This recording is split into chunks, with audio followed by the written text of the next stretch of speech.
예수 그리스도께서 보내신 사도 바울은요, 지금 우리를 가장 복된 길로 인도하고 있습니다. 바울 사도는요, 본문 말씀의 이 부분을, 이 1절로부터 4절 말씀을 기록하면서 그의 평생에서 가장 기뻤던 순간 중에 하나를 맞이했을 거예요. 정말 행복했을 거예요. 당시에는 이제 편지로 써서 골로새 교회에 보내는 것이었잖아요. 먼 곳에서 로마의 옥에 갇혀서 바울은 정말로 가슴 벅차하면서 이 말씀을 써서 사랑하는 형제들에게 보냈으리라 확신합니다. 봉독한 말씀 한 절 한 절이 다 특별히 큰 은혜를 주기 때문인데요. 사도 바울은 먼저 1절에서 이렇게 말씀합니다.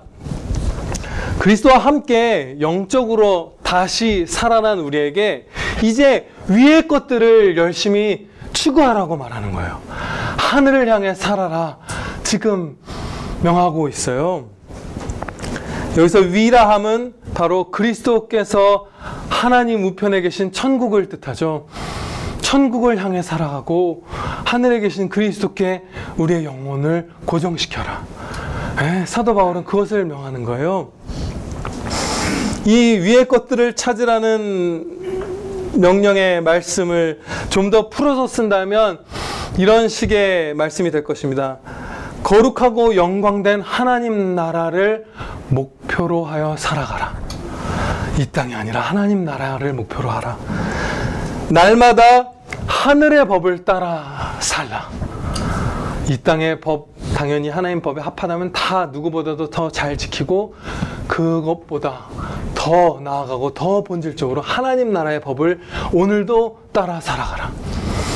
그리고 세 번째로는 하늘의 보화를 쌓아라. 그리고 다음으로는 하나님 나라의 소망을 두어라. 그것을 소망하며 인내하고 기뻐하라. 이런 것들을 사도 바울이 위의 것을 찾으라 라는 표현으로 선언하는 것입니다. 그리고 사도 바울은요, 2절에서 좀 더 구체적으로 이 명령을 전하고 있어요. 위의 것을 생각하고 땅의 것을 생각하지 말라, 이렇게 말씀하였죠. 이 말씀은 가장 철저한 순종을 의미합니다. 왜냐하면요, 생각이란 것은 말과 행동의 뿌리이기 때문이에요. 땅의 것은 생각하지 말라 그러면 땅의 것들에 대해서 조금 무심하거나 조금 거리를 두거나 조금 내려놓으라는 것이 아니라, 생각을 지었기 때문에 당연히 행동으로나 말로나 아예 동참이 없는 거예요. 그래서 이 세상에 대해서는 죽었다 말씀하잖아요. 이 세상에 대해서 죽어라 라는 것의 다른 표현이 이 땅의 것들을 생각하지 말라는 거예요. 마찬가지의 결과입니다. 생각하지 않는다면 아예 나랑 무관한 거예요. 내가 이 땅에 대해서 죽는 거예요. 그리고 위의 것을 생각하라. 이 땅의 것에 대해서 완전히 죽은 내가 위의 것을 생각할 때, 오직 위의 것을 생각하는 거죠. 그때 그야말로 주님만 바라며 따라가는 삶을 살게 되는 거예요. 아주 철저한 순종의 명령을 준 것이죠. 그런데 이 부분에서 우리가 주의할 점이 있어요. 땅의 것들을 생각지도 말라는 것이 금욕주의나 고행을 명하시는 말씀은 결단코 아닙니다. 젖과 꿀이 흐르는 땅으로 이스라엘을 인도하여 들이신 분이 하나님이세요. 평안과 단잠을 주신 분이 하나님이십니다. 하나님을 반역하는 자에게도 때에 따라 비를 자비롭게 주셔서 그들이 풍성하게 먹고 마실 수 있는 은혜를 주신 분이 하나님이세요. 금욕하라는 것 아니고 고행하라는 거 아니에요.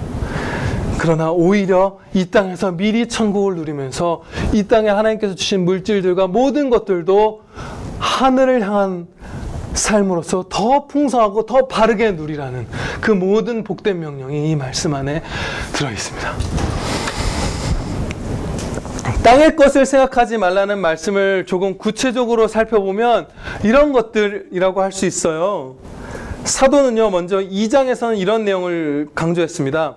사람들이 고안해낸 종교적인 규례를 따르지 말라고 말했어요. 이 앞에 보면 뭐 천사 숭배도 나오고 구약 율법의 잘못된 그 순종도 나오고 이런 것들을 명하는 사람들에 대한 얘기가 나오거든요. 그러니까 인간이 고안해낸 신앙의 굴레를 벗어버리라는 거예요. 뭐 카톨릭에서 요즘에 사제분들이 혼인을 하는 것을 다시 허용하자 이런 움직임이 있어요. 허용한 지 원래 금지한 게 얼마 안 됐거든요. 원래 허용 당연히 성경에 그런 내용이 없으니까. 근데 금지를 몇백 년간 했다가 이제 다시 허용하자 이런 얘기가 나오고 있어요. 근데 그런 것들, 인간이 고안해낸 종교적 규례들을 씌워서 그것으로 스스로 높아지고 그것으로 스스로 절망하면서 살아가는 그런 비참한 것들, 너희를 2장 23절 한번 보실게요. 2장 마지막 절. 그게 몸을 괴롭게 하는 데는 지혜에 있는 모양이나 오직 육체 따르는 것을 금하는 데는 조금도 유익이 없느니라. 그냥 괴롭게 할 뿐 아무 영적인 유익, 죄를 죽이고 육체를 금하는 아무 유익이 없는 그런 것들을 버리라. 이것이 땅의 것을 생각지도 말라는 것에 이 문맥상 포함되어 있는 것이고요. 다음으로는 이 땅의 것들을 과도하게 애착하고 추구하느라 영적인 것들을 소홀히 하지 말라. 아, 이거 정말 우리 정말 많이 겪는 안타까운 행보죠. 그리고 안목의 정욕, 이생의 자랑, 육체의 정욕을 쫓는 세상 사람들의 방식의 삶을 이제 버려라. 그리고 모든 죄를 죽이라. 그야말로 허망하고 죄악된 삶을 버리고 행복하게 하나님의 기쁨이 되는 삶을 살라 명하시는 거예요. 그것을 철저하게 명하시는 바 위의 것을 생각하고 땅의 것은 생각하지 말라는 말씀으로 이 세상에 대하여 죽고 하늘에 대하여 사는 삶을 명하고 있습니다. 저는요, 앞서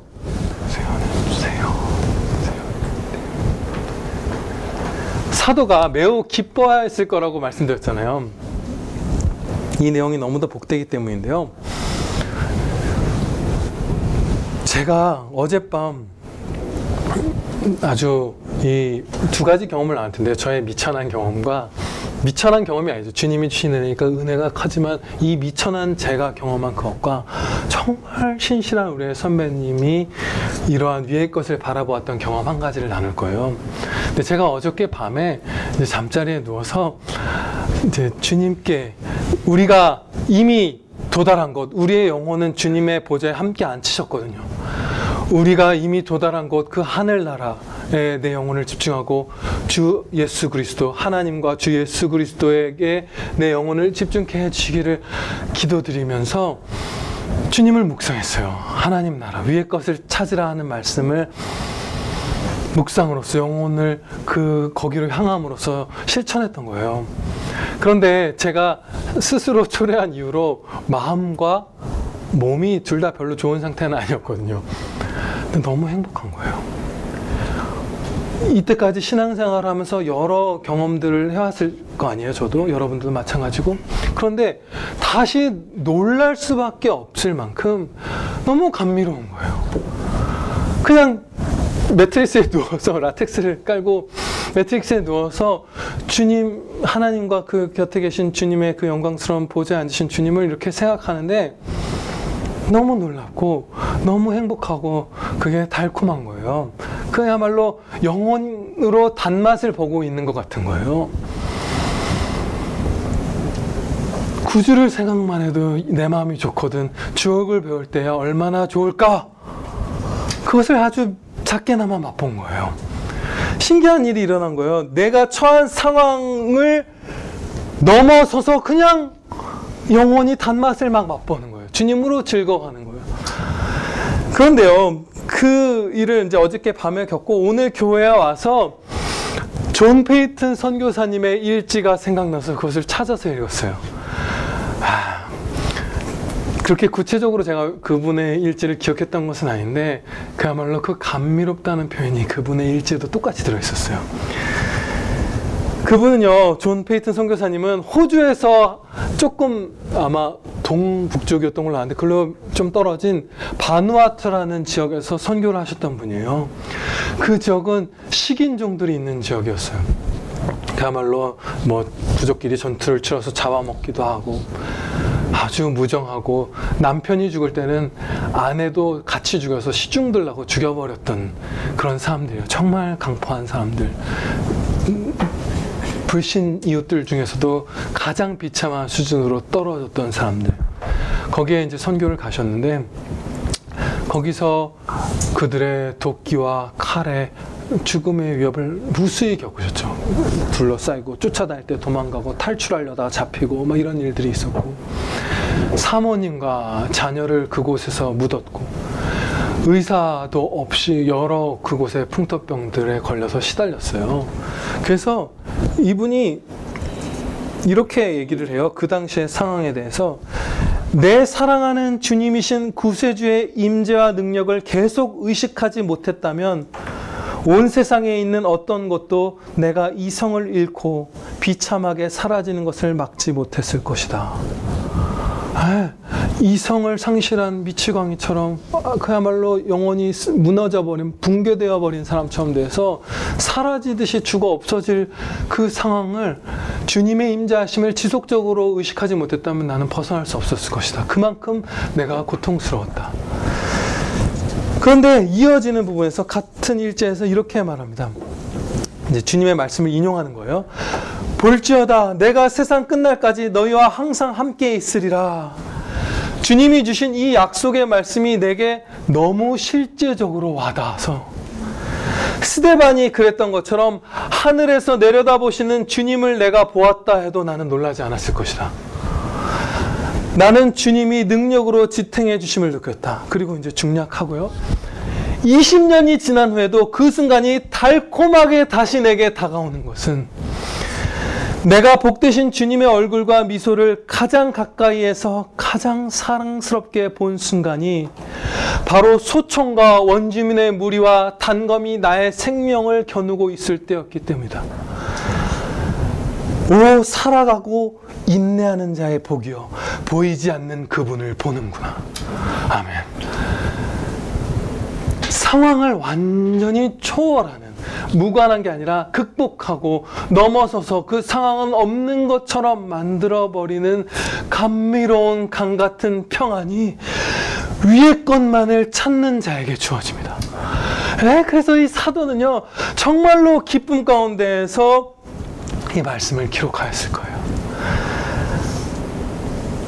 이러한 놀라운 일들이 주님을 향해 눈을 고정한 자들에게 일어나는 이유 한 가지를, 그 중대한 이유 한 가지를 3절 말씀에서 가르쳐 주십니다. 이는 너희가 죽었고, 죄와 세상에 대해 죽었다는 거예요. 너희 생명이 그리스도와 함께 하나님 안에 감추어졌습니다.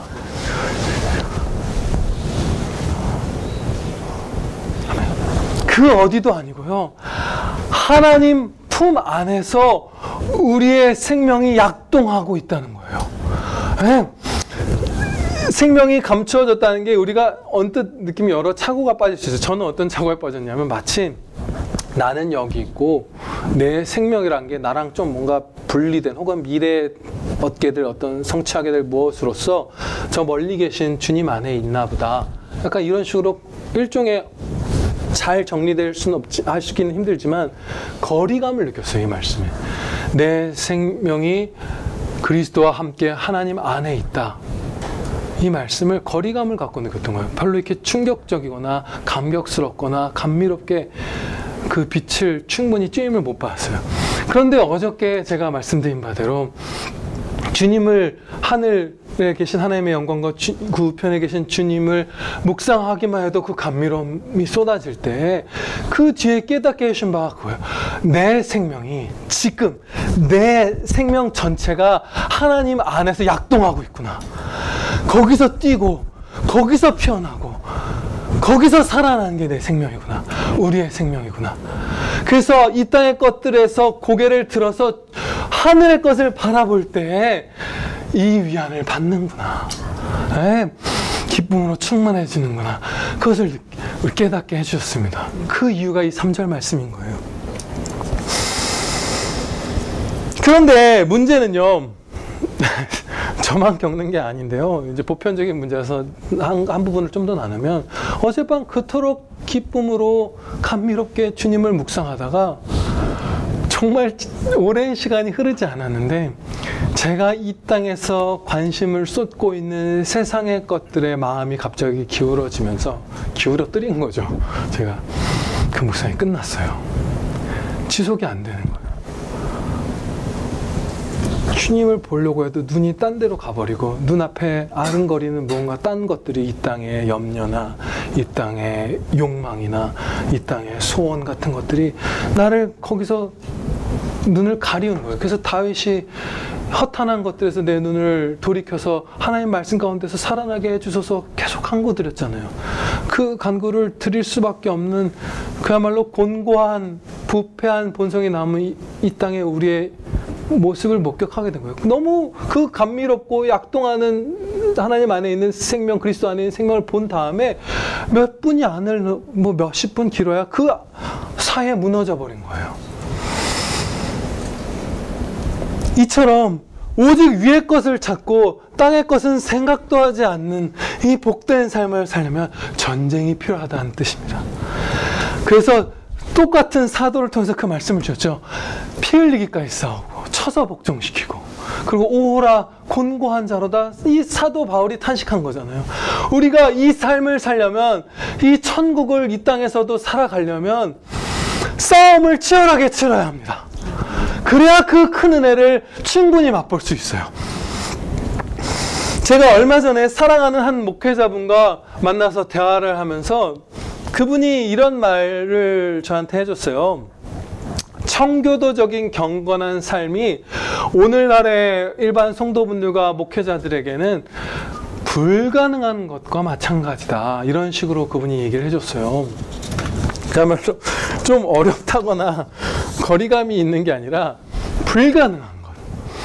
제가 청교도라고 안 하고 청교도적이라고 한 것은 우리가 사랑하는 우리의 형제들 있죠. 선진이었던 분들, 19세기의 스펄전 목사님과 타버나클 교회 형제님들, 우리가 나눠서 아는 20세기의 로이드 존스 목사님과 그와 함께 힘썼던 집사님들과 청년들, 이런 사람들, 그런 사람들, 교회사의 별처럼 하나님께서 빛나게 해주시고 또 기록을 남겨주신 그 선진들과 같은 청교도적인 경건의 삶이 불가능한 것으로 치부되고 있다는 거예요. 근데 저도 당연히 그것에 동의합니다. 그 진단에. 아주 먼 얘기처럼 여기고 목회자들조차도 그런 청교도적인 경건을 실천하려는 시도조차 별로 하지 않는 것이 우리의 현실이에요. 그렇다면 우리 평안교회가 상대적으로 평균적인 신앙 수준보다 높을 수는 있어도 그 다른 우리의 형제들이 그 바닥까지 치닫게 했던 동일한 대한민국의 환경 속에 살고 있고 또 그런 형제들과 더불어서 우리도 이 시대의 아들, 딸들이기 때문에 우리도 여차하면 그냥 위의 것만을 찾는 삶을 시작조차 제대로 못 해보고 살다 갈 수도 있는 겁니다. 네? 그런데 이 말씀에서 너무나 중요한 문제가 한 가지 있어요. 이 진단에는요, 정말 중요한 문제를 드러내고 있어요. 이 진단은 뭐냐면요, 청교도 분들 같은 그런 청교도적 경건의 삶이 그 특별한 믿음의 선진들이 자의적으로 과잉 충성했던 삶을 산 게 아닌 거라는 거예요. 그분들은 그저 성경 말씀대로 살았을 뿐이에요. 땅의 것은 생각하지도 말라. 말하기도커녕 실천하기는커녕 생각조차 안 해서 이 땅의 것에 대해서는 죽어라. 그것에 순종하려고 애를 썼고, 완전하게 순종할 수는 없지만 최대한 애를 썼고, 위의 것을 찾으라. 아, 땅에 대해서는 죽고 하늘에 대해서는 살라 한 말씀에 최대한 힘을 썼을 뿐이에요. 말씀 그대로 살았을 뿐이고 절대로 한 걸음도 말씀보다 더 나아간 충성을 하지 않았던 분들이에요. 그러면 청교도적 순종을 우리에게 불가능한 것처럼 치부해버리는 한국교회의 현 상황은 사실대로 얘기하면 하나님의 말씀을 경홀히 여기는 것과 동일합니다. 청교도적 경건은 성경적 경건이었기 때문이에요. 그야말로 하나님의 말씀을 그냥 훑어가는 거예요. 많은 설교 가운데 그렇지 않을까요? 이 땅의 것은 생각지도 말라. 여기를 어떻게 설교하고 넘어갈까? 혹은 설교가 바르게 되더라도 도대체 어떻게 듣기에 이 땅의 한국교회가 나도 그 감미로움을 맛본 다음에 몇 분 내에 무너지는 이 상태에 치달았는가? 정말 두렵고 떨림으로 우리는 회개할 수밖에 없습니다. 그리고 소망이 있어요. 정말 소망이 있어요. 이 그리스도와 함께 죽고 옛사람이 죽고 죄에 대해서 죽고 세상에 대해서도 죽고 새 생명을 갖고 하늘에 대해서 산 게 그렇게 살아나라가 아니라 이미 살아났다고 말씀하십니다. 그래서 소망이 있습니다. 바울은요, 정말로 우리가 이 삶을 살기를 바랬어요. 20년이 지나 생각해도 달콤한 그 은혜를 풍성하게 누리기를 정말로 바랬던 거예요. 그래서 아마도 그래서일 거라고 저는 믿는데요. 위의 것을 생각하고 땅의 것을 생각하지 말라는 말씀에 자기 자신이 순종한 사실을 이 골로새서 전체에 곳곳에 기록해 두었습니다. 본을 삽입해 놓은 거예요. 3장 3절에서 3장 1, 2, 3절에서 이 말씀을 가르쳐 주지만, 이것을 선포하지만 자신이 먼저 그 말씀을 듣고 배워서 살아내고 기뻐하고 행복하고 하나님을 기쁘시게 하면서 이 말씀을 대로 살아낼 수 있다는 그 사실의 본을 이 골로새서에 막 기록해 두었어요. 예를 들어서 1장 24절에서 이렇게 사도 바울이 말합니다.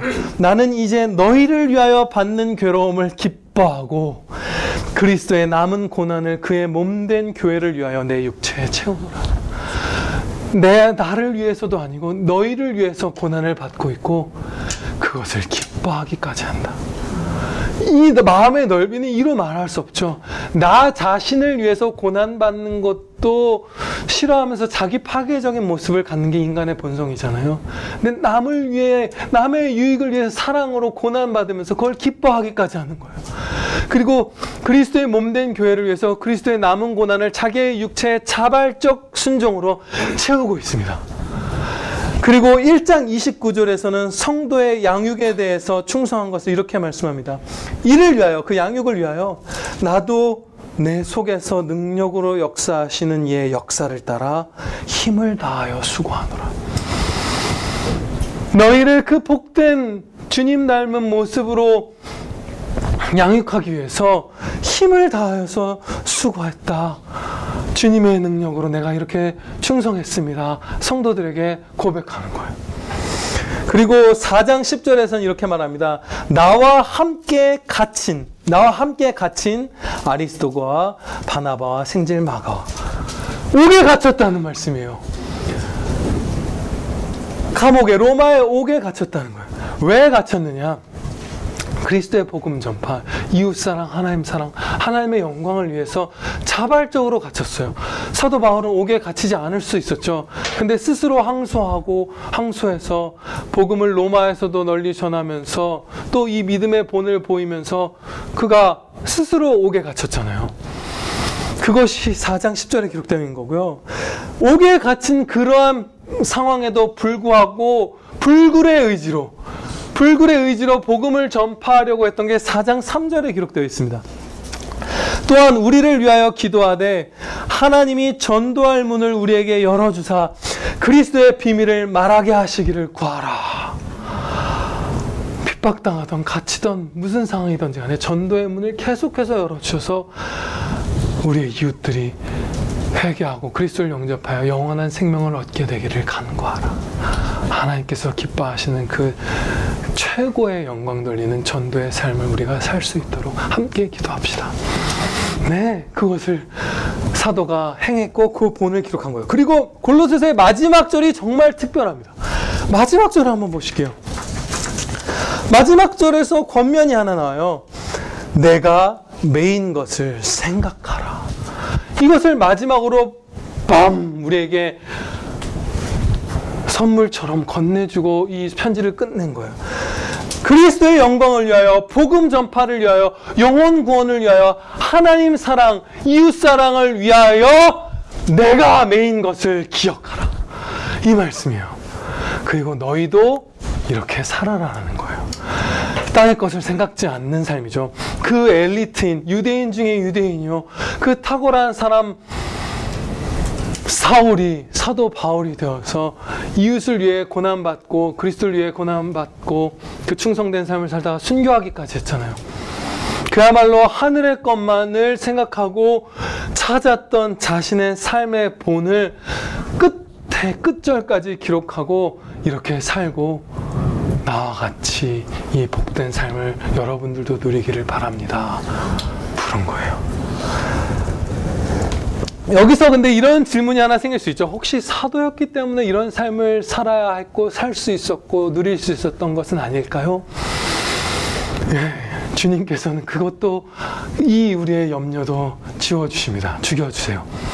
그래서요, 이 골로새서 말씀에는요, 유독 바울과 함께 힘썼던 사도가 아닌 많은 성도들의 이름이 막 기록되어 있어요. 정말 많은 사례들이 있어요. 그러니까 사도만이 아니라 모든 성도가 치열하게 믿음의 싸움을 하며 순종하여서 하늘을 향해 살아가고 살 수 있다는 증거들을 수놓아 주신 거예요. 네, 골로새서에 기록된 그 빛나는 이름들을 제가 봉독하겠습니다. 여기에 수식된 그 표현들이요.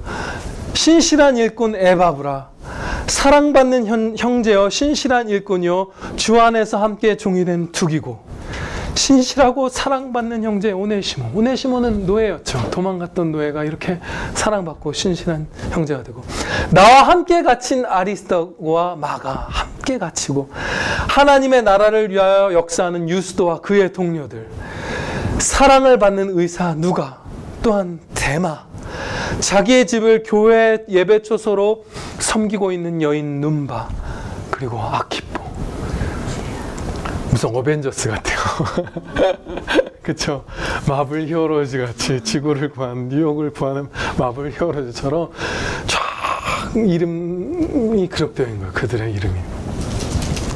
위의 것을 찾는 삶을 살고 애썼던 분들이고요. 청교도적 경건을 가졌던 모든 보고 왔던 그 성도분들도 이들의 그 계보에 있는 것이고, 우리도 가장 말단 수준이라 하더라도 그 계보에 들어갈 수 있습니다. 들어가야 마땅하고요. 네. 이어서 4절 말씀을 살펴보도록 하겠습니다. 우리 생명이신 그리스도께서 나타나실 그때에 너희도 그와 함께 영광 중에 나타나리라. 아멘. 주님께서 다시 오실 그때에 영광된 부활의 육신을 입고 주님의 손에 의해 하늘로 들어올려져서 다시 오실 주님을 그 곁에서 찬양드리게 되리라 약속하셨습니다. 이것이 성경 다른 곳에 기록되어 있는 말씀이고 사도가 다시 한번 선포하는 거예요. 성도의 삶은요, 이 말씀대로 곧 오실 주님을 소망하는 삶입니다. 네, 소망의 삶이에요. 믿음은 바라는 것들의 실상이요 보이지 않는 것들의 증거라. 이 하신 말씀처럼 믿음은 장차 나타날 하나님의 약속을 이미 손에 쥔 것으로 변화시켜 주셔서 그것을 오늘부터 향유할 수 있게 해주십니다. 네? 그 완성된 향유와 그 완성된 성취는 장차 올 것이지만 이 땅에서도 정말 달콤하다, 20년이 흘러도 달콤하다 하는 그 충만한 향유를 믿음으로 말미암아 내 손에 이 장차 올 것을 손에 쥐고 누리게 해주십니다. 그 소망의 삶이 우리의 삶인데요, 농부의 그 삶을 우리가 떠올리는 것이 유익하리라 생각합니다. 저희가 이제 따박따박 주급도 받고 월급도 받는 삶을 대부분 살잖아요. 그래서 이 농부의 삶, 예전에 양을 쳐서 살던 사람들, 유목민들, 풀이 있는 곳을 찾아서 막 오랜 몇 달을 움직였던 사람들, 농사졌던 사람들의 그 심정, 그분들만큼 쉽게 이 신앙의 본에 도달하지 못한 측면이 있는 것 같아요. 이 풍요의 시대에. 뭐냐면요, 농부가 새벽부터 땀을 뻘뻘 흘리면서 돌덩이들을 골라내고 땅을 일궈서 일으키죠. 세워내는 거예요. 땅을 막 그 소복소복하게 갉아내죠. 그래서 씨를 뿌릴 준비를 하는 거예요. 그런데 그 땅을 땀 흘려서 몇 날 며칠을 일구고 온 가족이 어린 아들, 딸들까지 다 동원해서 떼약볕에서 까맣게 타면서 그 땅을 일구고, 농사 경험자분들은 더 와닿으시는지 막 웃으시네요. 일구고 그 씨앗을 뿌리는 건 날이 서늘해지는 그 해의 마지막 때가 다가오면 추수할 거라는 믿음이 있기 때문이에요. 그래서 그 고된 노동을 장차 있을 1년의 마지막 날을 바라보면서 그 씨를 뿌리고 땅을 일구는 거잖아요. 그런데 주님은요, 우리가 주님을 언제 배웁게 될까요? 다시 오실 날, 그 재림의 때는 그날도 곧 오신이라 말씀하셨어요. 그런데 재림의 때 전에, 우리가 부활된 육신을 입을 때는 재림의 때이지만 아직 영광된 부활의 육신을 입지는 못한다 하더라도 우리의 육신이 이 땅에 썩어 무덤 밑에서 분해되어 가고 있을지라도 우리의 영혼이 천국에 가서 주님을 직접 배움는 날은 우리가 이 땅에서 숨이 멎는 바로 그 순간이에요. 어떤 성도는 씨를 뿌리는 농부보다 더 빨리 주님 계신 천국에 도착할 것입니다. 정말 가까운 거예요. 주님 다시 배울 날, 우리의 소망의 날이 너무나 가까워요. 길어야 몇십 년에 불과합니다. 이 세상 사람들에게 있는 그냥 이 땅의 질서에 대한 믿음만 갖고서도 1년을 인내하면서 낙심하지 않는 것이 농부의 삶에서 우리가 본 바입니다. 그러면 택하신 자녀들에게 주신 특별한 구원에 이르는 믿음을 가진 우리는 이 땅에서 우리가 숨이 끝나면 바로 배우게 될 주님을 소망할 수 있고, 곧 오실 재림의 날에 주님을 영광된 부활체를 입고 하늘로 우리도 들어올려져서 배우게 될 그 날을 믿음으로 얼마든지 소망하면서 살아갈 수 있습니다. 네. 마지막으로 한 가지 살펴볼 바는 그거예요. 이 땅의 것을 생각지도 않고 하늘의 것을 생각하며 하늘의 것만을 찾는 이 삶은요, 낙심하고 낭망하기도 할 때가 대부분 있어요. 주님이 이렇게 말씀했죠. 고린도전서에서 우리가 이제는 거울로 보는 것 같이 희미하다. 주님의 얼굴, 주님의 영광 배우는 것이, 믿음으로 우리가 이 땅에서 배우는 것이 희미하기는 희미하다는 거예요. 그래서 제가 바로 어젯밤에도 주님의 영광을 배웠고 그 안에서 약동하는 생명을 묵상하면서 기뻐했다가 금세 세상의 눈이 치우쳐서 주님 배웠던 그 시간이 이렇게 증발되어 버린 것처럼 됐던 것처럼, 물론 그 감미로움은 남아있어요. 근데 지속이 끊긴 것처럼 사도도 탄식하고, 또 우리의 경건한 선배님들, 그리스도의 영광 이런 막 책을 쓰신 청교도 선배님들도 내가 정말 주님만 바라보고 싶고 주님께만 내 영혼을 고정하고 싶은데 내가 또 흔들렸다. 다윗도 탄식하고, 그런 날들이 많아요. 우리에게. 우리가 이 땅에 사는 동안은 완전하게 주님을 배울 수 없는 거예요. 하지만 주님께 간구하면서 주님을 신뢰하여 온전히 의지하며 나아가는 자녀들은 분명 예수님 닮게 성장시켜 주심을 약속하셨습니다. 네, 어제는 30분 묵상하다 자빠졌으면 오늘은 35분 할 수 있어요. 네, 기도드리시겠습니다. 아버지 하나님, 제가 주님께서 주신 이 말씀을 형제들과 먼저 나누고자 합니다. 우리가 이제는 거울로 보는 것 같이 희미하나 그때에는 얼굴과 얼굴을 대하여 볼 것이요, 이제는 내가 부분적으로 아나 그때에는 주께서 나를 아신 것 같이 내가 온전히 알리라. 아버지 하나님, 주 예수 그리스도를 장차 천국에서 그 얼굴을 대면하여 배웠고 온전히 주님을 알게 될 날을 저희가 소망하며 믿사옵나이다. 아버지 하나님, 이 땅 가운데에서 저희가 믿음의 싸움을 하며 때로는 탄식하며 세상에서 눈을 돌이켜 하늘로 향하기를 소원하옵나이다. 아버지 하나님, 이제 저희가 그 순종의 걸음을 더욱 힘차게 내딛게 하여 주시옵소서. 아버지, TV를 끄고 전화기를 접고 미워하는 마음도 지우고 탐욕도 잊고 염려도 지우고 내 영혼이 이미 하나님 보좌 우편에 계신 그리스도 안에 있구나. 나의 생명이 그리스도와 함께 하나님 품 안에 안겨 있구나. 그 안에서 약동하는구나. 그 사실, 하나님께서 이미 이루신 사실들을 묵상하고 그에 합당한 순종의 말과 행동을 실천함으로써 모두가 사도 바울처럼, 아키포처럼, 눈바처럼 그 탁월한 빛나는 복된 선진들처럼 행복하게 해주시고 하나님이 기뻐해 주시는 자녀들 다 되게 하여 주시옵소서. 우리 구주 예수 그리스도의 이름으로 기도하렵나이다. 아멘.